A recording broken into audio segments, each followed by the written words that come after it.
Biyahe sana ulit ako ngayon, kaso problema biglang lumabas naman to check engine.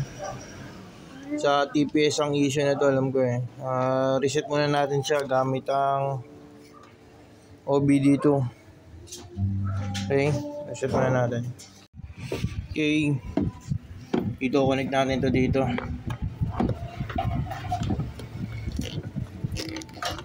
Ayan, pa-connect, open natin yung apps natin. Okay, napa-connect na natin. Ngayon check natin, scan natin. Throttle body positioning ulit ang sira. Ngayon, clear faults natin.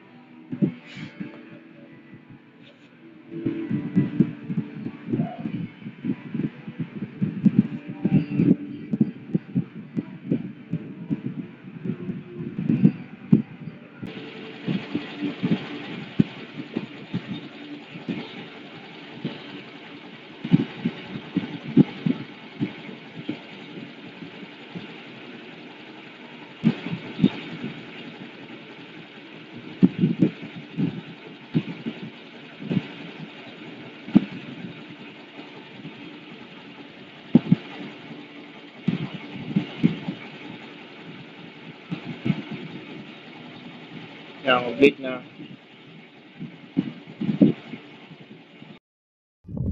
Okay. Ngayon, off natin. Tapos na. Check natin kung meron pang code error.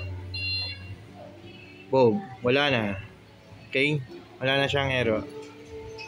Na-clear na natin yung code. Check ngayon natin yung RPM. Adjust na natin. Ngayon, gamit ang ano na to, tong torque na to, tingnan natin yung RPM natin.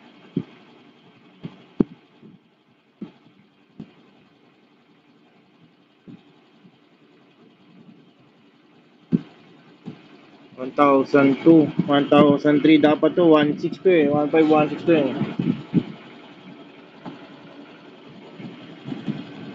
Mababa yung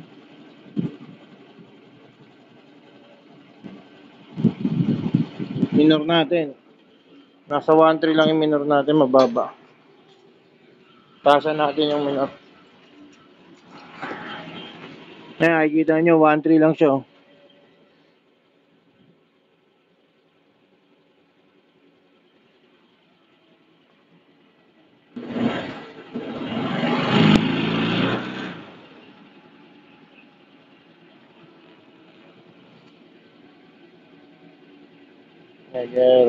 Reset natin.